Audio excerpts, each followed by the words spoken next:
campo de la investigación, recorriendo, también dando conferencias, tratando de llevar de manera mucho más sencilla también todo el campo de la neurociencia y conectándolo con lo que es el bienestar también humano. Y dentro de eso, el concepto de felicidad, donde usted va a dar todo el sustento neurocognitivo de aspectos claves que podemos hacer en nuestra vida para alcanzar este bienestar. Así que la pantalla es toda suya y un honor nuevamente estar con usted acá en esta pantalla. Muchas gracias, doctora. Gracias por la invitación. Gracias a RAITSE, la Red Académica Intercontinental para el Desarrollo Humano, Social y Empresarial.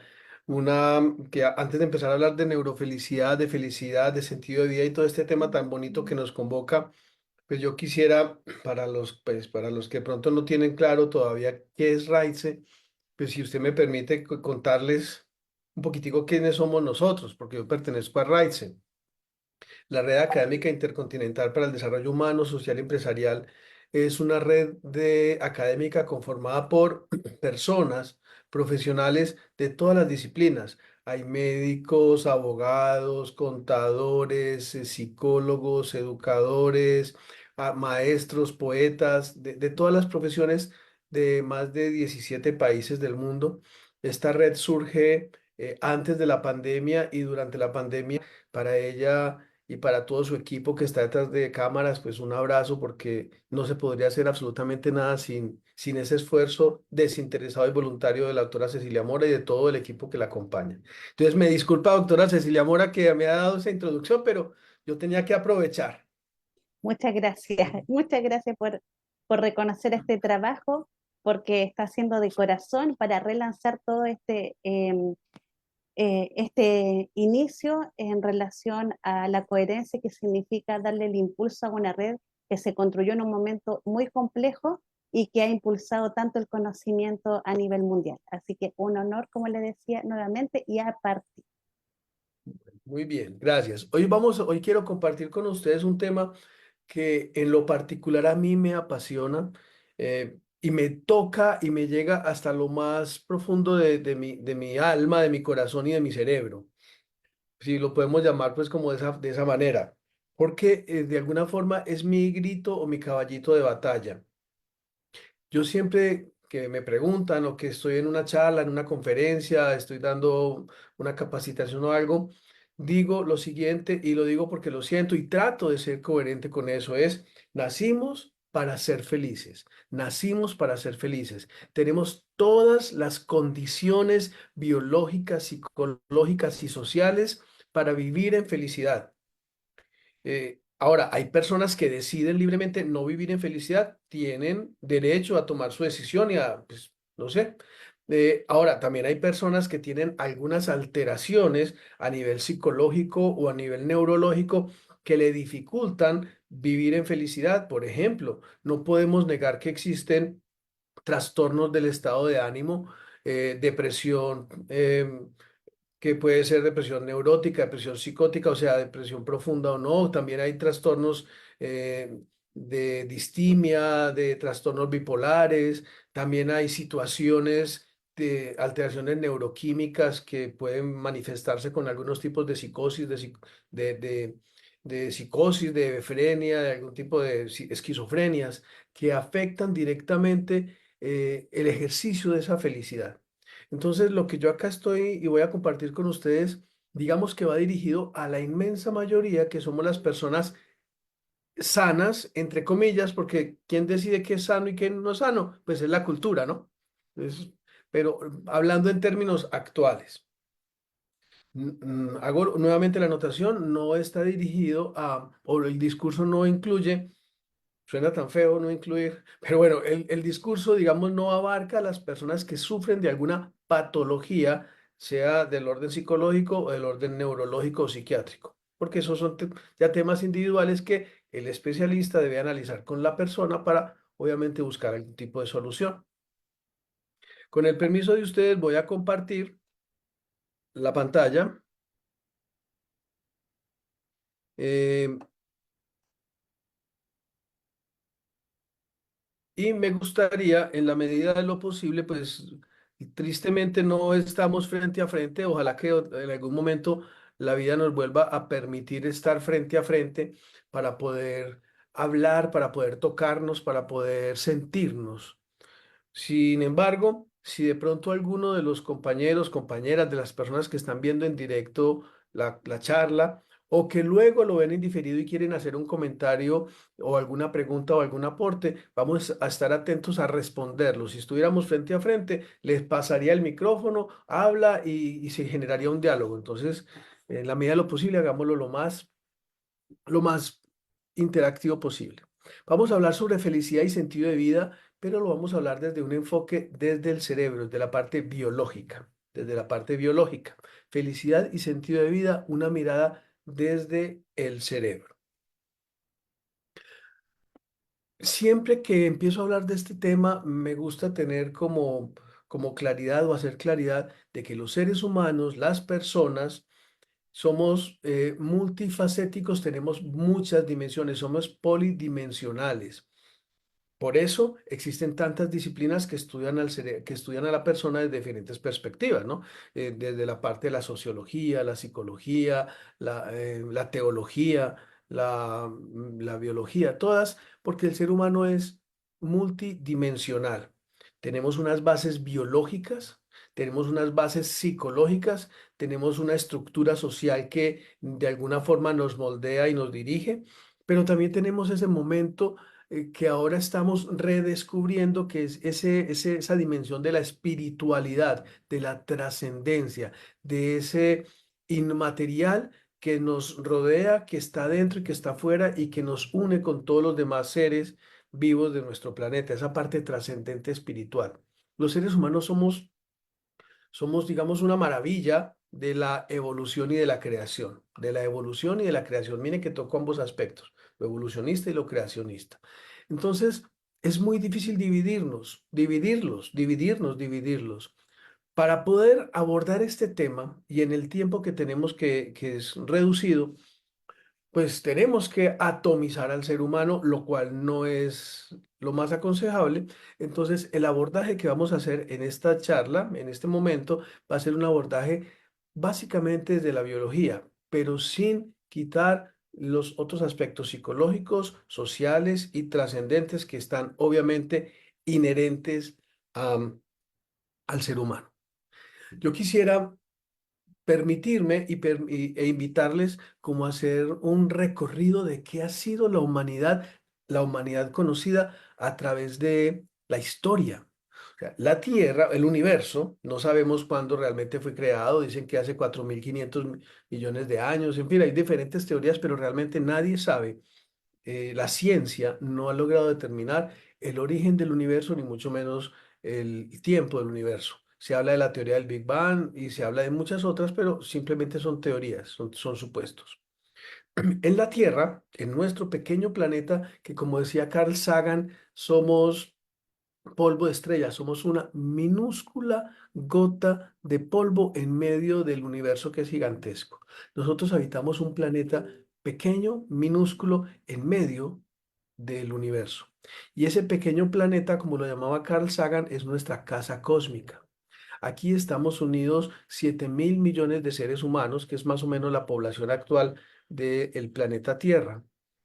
Pero ¿cómo llegamos a ser la especie dominante? ¿Cómo llegamos a ser la especie animal que en este momento está pululando y que controla básicamente el destino de nosotros mismos y de los otros seres que habitan la Tierra? Eso ha sido un proceso que realmente tiene muy poco tiempo. O sea, de los 4.500 millones de años, hace apenas 1 millón de años, imagínense qué datos, pues no son exactos, son datos aproximados, hace apenas 1 millón de años existe la especie Homo sapiens. Homo sapiens, o sea, perdón, la especie Homo existe hace apenas 1 millón de años, la especie Homo.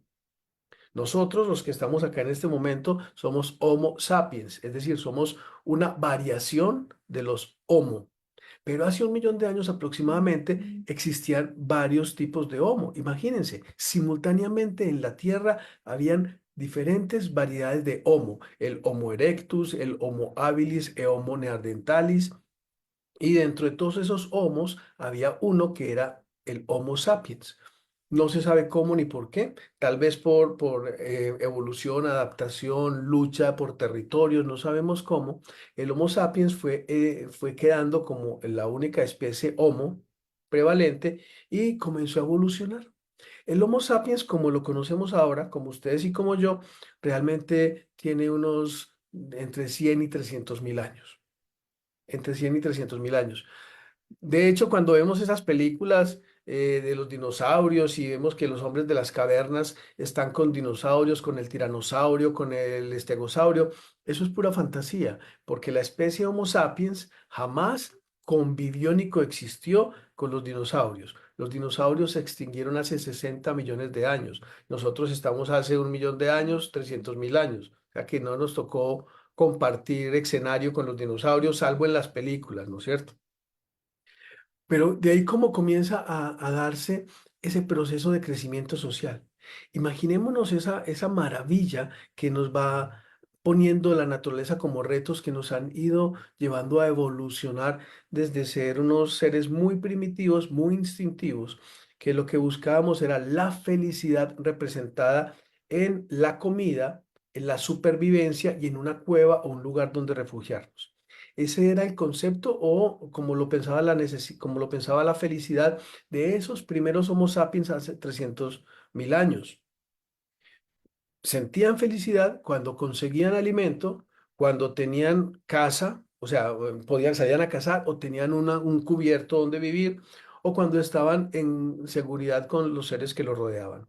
La felicidad para ellos está representada en seguridad. Y la sensación de felicidad que tenían estos antepasados nuestros, estos primeros Homo sapiens, se daba porque en el cerebro se estaba comenzando a formar una estructura que ahora conocemos con el nombre de sistema de recompensas. El cerebro primitivo comenzaba a formarse con una estructura cerebral, es decir, una serie de partes del cerebro que se conoce con el nombre de sistema de recompensas. ¿Qué partes conocidas están en el sistema de recompensas?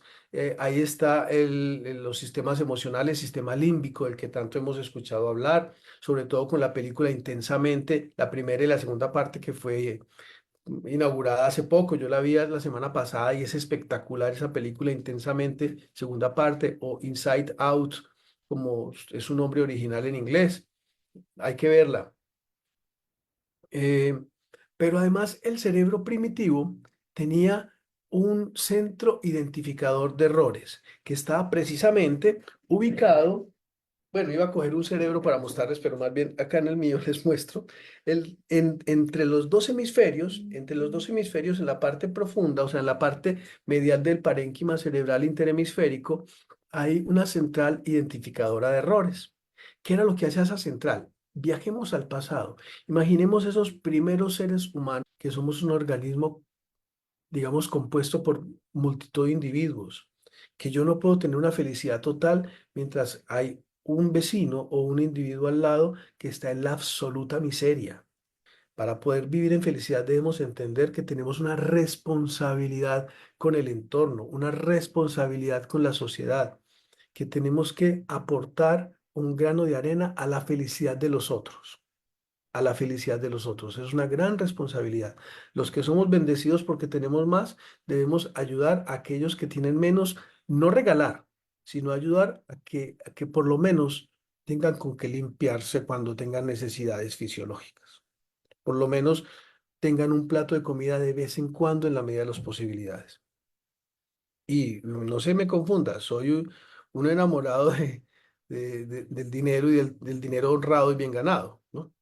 Pero hay que ser socialmente responsables. ¿Qué es felicidad según diferentes posturas? Porque es que ahí también empezamos a mirar conceptos de felicidad desde diferentes posturas. Por ejemplo, Aristóteles decía que la felicidad es la autorrealización. Y estamos hablando de hace más o menos 2600 años. La felicidad es la autorrealización. Esa teoría o esa postura aristotélica es el eudomonismo, ¿ya? Que la felicidad es la autorrealización. Luego están los a tomar decisiones, a generar movimientos, a distinguir el bien del mal, entre otras cosas. Nos ayuda a planear. Tenemos un lóbulo parietal que está en la parte superior de nuestro cerebro y que es maravilloso porque el parietal nos ayuda a tener sensaciones táctiles, a poder sentir la caricia, a poder sentir el tacto, a poder sentir los aromas, ¿no es cierto? Es una cosa maravillosa. Es decir, tenemos un sistema nervioso que nos da todas las posibilidades de conectarnos con el mundo exterior y también con nosotros mismos. Y también tenemos un sistema nervioso más de conectarse con el mundo exterior que es maravilloso. 5 formas. Tiene una forma visual, tiene una forma auditiva, tiene una forma táctil, tiene una forma gustativa y tiene una forma olfativa. O sea, ojos, oído, boca, nariz, tacto. Tiene 5 maneras de conectarse con el mundo. Ay, que es que pobrecito yo, que es que soy sordo. Bueno, le quedan 4. Hay que pesar mí que soy cieguecito, sí, muy triste y todo, pero le quedan 4 maneras. Es decir, siempre hay maneras de conectarnos. Lo que pasa es que hay gente que se niega a utilizar esas herramientas. Es como el que tiene un carro maravilloso, último modelo, es espectacular, pero no lo saca porque le da miedo que se ensucie o le da miedo chocarlo. Pues entonces, ¿para qué tiene un carro si no lo usa? ¿Usted para qué tiene un cuerpo maravilloso con órganos sensoriales si no los va a utilizar? Utilícelos. Y para que esas ventanas sensoriales funcionen y todas esas estructuras, nuestro cerebro tiene además unas células muy especiales que se llaman neuronas. Neuronas. Tenemos aproximadamente 100.000 millones de neuronas y cada neurona se conecta más o menos unas 10 a 20 veces con otras neuronas, es decir, genera contacto, comunicación, lo que se llaman redes neuronales. Multipliquemos 100.000 millones por 10.000. Eso nos va a dar un número infinitamente grande de posibilidades de que nuestro cerebro se conecte. Entonces, ay, es que mi hijo tiene, voy a poner un ejemplo, mi hijo tiene epilepsia y entonces eso le mata neuronas. Señora, señor, cuando hay una convulsión epiléptica, capacidad de recuperarse y comenzar a formar conexiones. Eh, que es que yo tengo un familiar que fue adicto a la marihuana, entonces ya con eso se tiró en la vida. No, la clave ahí es fue. Entonces, si tomó la decisión de no continuar consumiendo marihuana o cualquier droga, el cerebro puede tener la capacidad de reconectar porque tiene 100.000, ya se murió, tampoco pues lo estoy matando por eso, pero en lo posible no fume ni uno. Y si va a fumar, fume muy poco, pero ojalá no fume. El alcohol. El alcohol ha estado presente en la historia de la humanidad desde siempre. Los que leen la Biblia, eso Noé como que tomaba vino todas horas, ¿no? Y todo eso. Pero lo importante es que el consumo de alcohol sea moderado, sea moderado. El cuerpo es capaz de asimilar y eliminar ciertas cantidades de alcohol. Actividad intelectual, actividad física y sobre todo dormir bien. Dormir. No se imaginan, mis queridos amigos y amigas, la importancia de dormir bien. Bien, ¿qué significa? Calidad y cantidad. Dormir, dependiendo de la edad, hay unas horas que se deben dormir. Mientras nos vamos volviendo mayores, necesitamos menos horas de sueño. Un adolescente puede necesitar dormir entre 10 y 12 horas. Un adulto, como la mayoría de los que estamos acá, puede necesitar dormir 6, 7, 8 horas. Una persona mayor de 65, 70 puede necesitar dormir 5 horas. Pero es fundamental el sueño porque durante el periodo de sueño, especialmente en la fase profunda o sueño REM, cosas que le llamen la atención. Coja una lista de situaciones de partes que no ha ido en su ciudad y visítelas. No tiene que viajar, no tiene que tomar un avión. Regale. Pocas cosas generan más felicidad que darle felicidad a otros. ¿Cuál es la mayor felicidad en diciembre? Los regalos que nosotros compramos para los demás. No es ni siquiera lo que me van a regalar a mí, es lo que yo le voy a regalar a los demás. Ahí es donde uno se siente como feliz viendo la cara de la otra persona con lo que yo le estoy dando. Entonces, regalar. No necesitamos excusas, no necesitamos un cumpleaños, no necesitamos un aniversario, no necesitamos un día de la madre ni del padre. Regalemos, ¿por qué? Porque nos da la gana de regalar. ¿Ya? Eso es bendito para la felicidad. No se conforme con las cosas, o sea, yo les decía que no, que vivamos en un principio de realidad, y ahí sigo diciéndolo. Sin embargo, el techo de los seres humanos es muy alto. Generalmente podemos conseguir mucho más de lo que tenemos.